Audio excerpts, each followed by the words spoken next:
नमस्कार दोस्तों, आज की इस वीडियो में आप सभी को बताने वाले हैं क्लास 10th हिंदी का महत्वपूर्ण ऑब्जेक्टिव, जो कि ये ऑब्जेक्टिव आप सभी के परीक्षा की दृष्टि से बहुत ही महत्वपूर्ण है। तो आप लोग इस वीडियो को शुरू से लेकर अंत तक जरूर देखिए। इस वीडियो में आप सभी को 50 ऑब्जेक्टिव बताने वाले हैं, तो आप लोग अंत तक इस वीडियो को जरूर देखिएगा। यहाँ पे देखिए क्वेश्चन नंबर 1 में दिया गया है 100 वर्ण का उच्चारण स्थान क्या है। उच्चारण स्थान मतलब क्या, हम जो अभी बोल रहे हैं 100 जो बोले हैं वह कौन सा हमारा मुंह से उच्चारण बन के निकला है। तो यहाँ पे इसका राइट आंसर 1 का सी नंबर आ जाएगा, मूर्धा। 100 जो आप लोग बोलिएगा वह मूर्धा से बोलिएगा, तो यहाँ पे इसका राइट आंसर क्या आ जाएगा, सी नंबर आ जाएगा। चलिए नेक्स्ट क्वेश्चन नंबर 2 नंबर में 2 में दिया गया है निम्नलिखित में कौन ह्रस्व स्वर है। तो इनका राइट आंसर 2 का ए नंबर आ जाएगा। ये अ जो है ये आपका ह्रस्व स्वर है, ये आपका महत्वपूर्ण वीवीआई ऑब्जेक्टिव है, तो इसका राइट आंसर ए नंबर आ जाएगा। चलिए नेक्स्ट क्वेश्चन नंबर 3 में चलते हैं। क्वेश्चन नंबर 3 में है निम्नलिखित में कौन व्यंजक का चिन्ह है। व्यंजक जो होता है उसका चिन्ह कौन सा है। तो यहाँ पे 3 का राइट आंसर डी नंबर आ जाएगा। ये हुआ व्यंजक का चिन्ह, समझ रहे हैं आप लोग, तो इसका राइट आंसर डी नंबर आ जाएगा। ये आप सभी के लिए परीक्षा की दृष्टि से बहुत ही महत्वपूर्ण है। जो भी छात्र या छात्राएं होंगे 2026 में एग्जाम देने वाले हैं, उनके लिए ये वीडियो बहुत ही इंपॉर्टेंट है। चलिए नेक्स्ट क्वेश्चन नंबर 4 में चलते हैं। निम्नलिखित में शुद्ध शब्द कौन है। मतलब इन 4 ऑप्शन में आप सभी को टिक लगाना है कि शुद्ध शब्द कौन है। तो यहाँ पे इसका राइट आंसर 4 का बी नंबर आ जाएगा, विलीन। विलीन जो है ये आपका शुद्ध शब्द हुआ, यहाँ पे इसका राइट आंसर बी नंबर आ जाएगा। चलिए नेक्स्ट नंबर देखिए क्वेश्चन नंबर 5 नंबर में जिन व्यंजनों के उच्चारण में ह्रस्व पूर्ण से अल्प मात्रा में निकलने और जिनमें हकार जैसे ध्वनि नहीं होते उसे क्या कहते हैं। देखिए परिभाषा ही हुआ ये, मान लीजिए। तो ये परिभाषा किसका है, तो 5 का राइट आंसर ए नंबर आ जाएगा। अल्प प्राण किसका है, ये जो अल्प प्राण का ही परिभाषा है, मान लीजिए। इसका राइट आंसर क्या आ जाएगा, ए नंबर आ जाएगा। ठीक, चलिए नेक्स्ट नंबर देखिए क्वेश्चन नंबर 6 नंबर में जब एक ही ध्वनि का द्वित्व हो जाए तब वह क्या कहलाती। मतलब जब एक ध्वनि का वह द्वित्व ध्वनि हो जाएगा तब वह क्या कहलाएगा। तो यहाँ पे इसका राइट आंसर 6 का बी नंबर आ जाएगा, युग्मक ध्वनि कहलाएगा। क्या कहेगा, युग्मक। युग्मक मतलब कि सम्मेलन, इस टाइप से होगा, तो यहाँ पे इसका राइट आंसर बी नंबर आ जाएगा। चलिए नेक्स्ट क्वेश्चन नंबर 7 नंबर में महोत्सव शब्द का संधि विच्छेद। देखिए संधि विच्छेद और जो होता है बहुत ही इंपॉर्टेंट शब्द होता है, जो कि आपके लिए वीवीआई है। ये संधि विच्छेद आप सभी को 2 नंबर 3 नंबर स्टेप से पूछा जाएगा। तो महोत्सव का संधि विच्छेद जो होता है वह होता है, तो महाजोड़ उत्सव होता है। क्या होता है, महाजोड़ उत्सव। चलिए नेक्स्ट नंबर में, तो यहाँ पे इसका राइट आंसर महाजोड़ उत्सव आ जाएगा।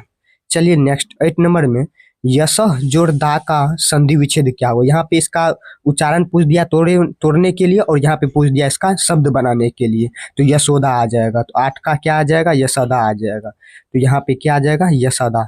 तो यशः जोड़दा का संधि विच्छेद हम लोग जोड़ेंगे तो वो आ जाएगा क्या, यशोदा आ जाएगा।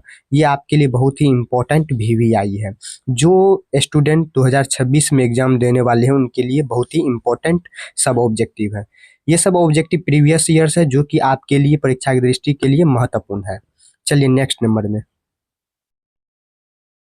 नंबर देखिए क्वेश्चन नंबर 9 नंबर में पवन शब्द का संधि विच्छेद। इसका भी हमें बोल रहा है संधि विच्छेद तोड़ने के लिए, बनाने के लिए पवन का संधि विच्छेद। तो पवन का संधि विच्छेद यहाँ पे इसका राइट आंसर 9 का बी नंबर आ जाएगा, पो जोड़ अन आ जाएगा। देखिए इस टाइप से दिया रहेगा, तो आप सभी को इसी प्रकार से उच्चारण बना के टिक लगाना है।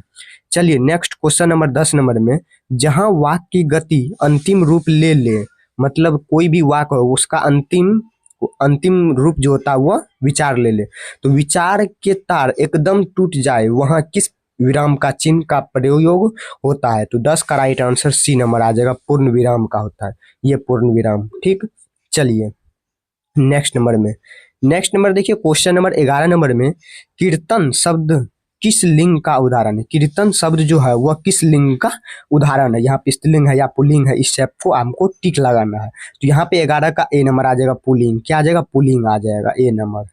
चलिए नेक्स्ट नंबर देखिए क्वेश्चन नंबर 12 नंबर में एकता शब्द किस लिंग का उदाहरण है। एकता जो है वह किस लिंग का उदाहरण है, पुल्लिंग है या स्त्रीलिंग है या उभयलिंग। उभयलिंग में दोनों आ जाता है। ठीक, चलिए डी नंबर। तो यहाँ पे इसका राइट आंसर क्या आने वाला है, 12 का बी नंबर, स्त्रीलिंग आ जाएगा, बी नंबर। चलिए नेक्स्ट नंबर देखिए क्वेश्चन नंबर 13 नंबर में कुंजरा शब्द का स्त्रीलिंग जो रूप होगा वह क्या होगा। जिस प्रकार से यहाँ पे स्त्री, स्त्री का क्या आ जाएगा, स्त्रियां आ जाएगा। उसी प्रकार कुंजारा शब्द का स्त्रीलिंग रूप क्या होगा, तो यहाँ पे 13 का राइट आंसर डी नंबर आ जाएगा, कुंजरीन। क्या आ जाएगा, कुंजरीन आ जाएगा। हमको महिला बनाना है ना, ये अभी पुरुष में है तो इसको हमको स्त्रीलिंग बनाना है, तो यहाँ पे इसका राइट आंसर क्या आ जाएगा, डी नंबर आ जाएगा। चलिए नेक्स्ट नंबर में, नेक्स्ट नंबर देखिए क्वेश्चन नंबर 14 नंबर में, निम्नलिखित में कौन सा वाक्य जो है शुद्ध है, मतलब इन चार ऑप्शन में कौन वाक्य शुद्ध है, तो यहाँ पे 14 का राइट आंसर ए नंबर आ जाएगा। बंदूक एक बहुत ही उपयोगी शस्त्र है, बहुत ही अच्छा बात है, तो ये भी आई है आपके लिए, ठीक, जो एग्जाम देंगे उनके लिए 2026 बोर्ड पेपर में। चलिए नेक्स्ट क्वेश्चन नंबर 15 नंबर में, परिमाण शब्द का उपसर्ग, देखिए उपसर्ग और प्रत्यय में क्या होता है, चलिए इसको थोड़ा ऊपर कर लेते हैं, दोनों का चर्चा कर लेते हैं। यहाँ पे देखिए उपसर्ग दिया गया है, यहाँ पे प्रत्यय दिया गया, इसको दोनों को उपचार कर लेते हैं। तो उपसर्ग का मतलब हुआ कोई भी शब्द है, मान के चलिए ये परिमाण शब्द हुआ, उपसर्ग का एक परिभाषा दे देते हैं यहाँ पे। उपसर्ग का मतलब हुआ जो शब्द के हमें फर्स्ट, मतलब जो हमारा उच्चारण जो होगा वो सबसे पहला हमें बनेगा, बन के आएगा, वही हमारा उपसर्ग कहलाएगा। उसी का उल्टा प्रत्यय आ जाएगा। प्रत्यय हमें शब्द के अंतिम में कोई भी उच्चारण बने, उच्चारण बन के हमें जो प्राप्त हो वही हमारा प्रत्यय कहलाता है। तो उपसर्ग का मतलब क्या हो गया, शुरू वाला शब्द। परिमाण, तो हमें परि, सबसे पहले अंतिम वाक्य, तो इसको तोड़ लेते हैं, परि, परि और मान, मान अलग आ गया और परि एक साइड आ गया, तो यहाँ पे इसका राइट आंसर क्या आ जाएगा, परि आ जाएगा। तो यहाँ पे कितना, 15 का राइट आंसर ए नंबर आ जाएगा, परि। आप लोग समझ चुके होंगे उपसर्ग का मतलब कोई भी शब्द के हमें शुरू वाला अक्षर जो हो वो हमारा मतलब क्या, कोई भी अंक बने या शब्द बने वही हमारा उपसर्ग कहलाता है। चलिए नेक्स्ट 16 नंबर में, गायक शब्द का कौन स्त्रीलिंग है, मतलब प्रत्यय है, मतलब गायक शब्द में कौन पर्यायत है, तो गायक, अंक, अक आ रहा है अंतिम में, अक, कोई भी उच्चारण हमें अंतिम में बन रहा है जिस टाइप से भी बने, तो गायक शब्द का स्त्रीलिंग रूप क्या बन रहा है, गायक, अक आ रहा है हमें अंतिम में, जो भी आएगा वही इसका राइट आंसर डी नंबर आ जाएगा। क्या आ जाएगा, डी नंबर। उच्चारण के हिसाब से आप सभी को टिक लगाना है, तो यहाँ पे इसका राइट आंसर क्या आ जाएगा, डी नंबर आ जाएगा। चलिए नेक्स्ट नंबर में, नेक्स्ट नंबर देखिए क्वेश्चन नंबर 17 नंबर में, रचना अथवा बनावट की विचार से शब्द के कितने प्रकार होते हैं, मतलब रचना के भी आधार पर और बनावट के भी आधार पे हमें रचना का कितने प्रकार होते हैं, तो वह जो होते हैं 3 प्रकार होते हैं, 3 प्रकार। चलिए 3 प्रकार जो जो है उसका आप लोग कमेंट कीजिए जल्दी से, कौन 3 प्रकार है, ठीक। चलिए नेक्स्ट नंबर देखिए क्वेश्चन नंबर 18 नंबर में, निम्नलिखित में यौगिक शब्द कौन है, मतलब इन 4 ऑप्शन में कौन यौगिक शब्द है, तो यहाँ पे ऑप्शन ए नंबर में पीला, बी में नमक, दूध वाला और कान, तो क्या मारेंगे इसका राइट आंसर, तो 18 के यहाँ पे सी नंबर आ जाएगा, दूध वाला। दूध वाला जो है ये आपका एक यौगिक शब्द है, क्या है, यौगिक शब्द, तो यहाँ पे इसका राइट आंसर सी नंबर आ जाएगा। चलिए नेक्स्ट 19 नंबर में चलते हैं, निम्नलिखित में कौन तत्भव शब्द है, ये भी आपके लिए वीवीआई है, जो एग्जाम देंगे 2026 बोर्ड पेपर में उनके लिए बहुत ही इंपॉर्टेंट ये वीडियो है। तो आप लोग इस चैनल पे नए होंगे तो आप लोग जानते होंगे, जरूर से सब्सक्राइब कर लीजिएगा, ठीक।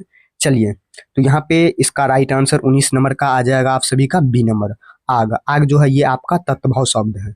चलिए नेक्स्ट क्वेश्चन नंबर 20 नंबर में, निम्नलिखित में कौन शब्द जो है वह तत्सम है, क्या है, एक तत्सम आता है एक तत्भव आता है, इन सभी लोग को आपको याद कर ही लेना है, रट ही जाना है। तो 20 का ए नंबर आ जाएगा खप्पर, क्या आ जाएगा, खप्पर आ जाएगा। चलिए नेक्स्ट नंबर में चलते हैं, नेक्स्ट देखिए क्वेश्चन नंबर 21 में, राम ने पुस्तक पढ़ी है, किस काल का उदाहरण, राम ने पुस्तक पढ़ी है वह कब पढ़ी है, तो इसे आपको बताना है किस काल में पढ़ा है। तो काल 3 प्रकार के, वर्तमान, भविष्य, भूतकाल, आप लोग जानते होंगे। तो 21 का ए नंबर आ जाएगा, पूर्ण भूतकाल में वह जो किताब था पढ़ा था। यहाँ पे इसका राइट आंसर क्या आ जाएगा, ए नंबर इसका राइट आंसर आ जाएगा। चलिए नेक्स्ट क्वेश्चन नंबर 20 नंबर में, हिंदी में स्वर्ग नाम के कितने भेद होते हैं, हिंदी में जो स्वर्ग नाम होते हैं उनमें स्वर्ग नाम के कितने भेद होते हैं, तो यहाँ पे इसका राइट आंसर क्या आने वाला है, तो यहाँ पे हिंदी में जो स्वर्ग नाम के भेद होते हैं वह यहाँ पे ऑप्शन ए नंबर में 3 है और बी नंबर में 5, 6, 7, तो कितना आ जाएगा, 22 का सी नंबर आ जाएगा 6। ये 6 कौन प्रकार है ये आप सभी लोग को कॉमेंट बॉक्स में करना है, ठीक। चलिए नेक्स्ट नंबर देखिए क्वेश्चन नंबर 23 नंबर में, मोहन ने कुछ खाया किस स्वर्गनाम का उदाहरण है, मोहन ने कुछ खाया है वह कौन सा स्वर्गनाम का उदाहरण है। सबसे पहले ऑप्शन को पढ़ लेते हैं, पुरुषवाचक स्वर्गनाम, प्रश्नवाचक स्वर्गनाम, निजवाचक स्वर्गनाम और अनिश्चयवाचक स्वर्गनाम। तो यहाँ पे इसका राइट आंसर तो इसका क्या आने वाला है, डी नंबर आ जाएगा। डी नंबर में अनिश्चयवाचक स्वर्गनाम आएगा। किसका आ जाएगा अनिश्चय सर्वनाम, तो यहाँ पे मोहन ने कुछ खाया है, वह किसका सर्वनाम का उदाहरण होगा, तो अनिश्चयवाचक स्वर्गनाम का उदाहरण होगा। तो आप सभी लोग को याद रखना है, ठीक है। चलिए, अभी जितना भी ये ऑब्जेक्टिव आप सभी लोग को बताए हैं, 25 ऑब्जेक्टिव जो बताए हैं, ये आपके लिए परीक्षा की दृष्टि से बहुत ही इंपॉर्टेंट सब है। तो आप लोग इस वीडियो को अपने दोस्तों तक जरूर शेयर कीजिएगा। तो चलिए, आप सभी को मिलते हैं नेक्स्ट वीडियो में। वीडियो पसंद आया हो तो लाइक, सब्सक्राइब, कमेंट जरूर कीजिएगा।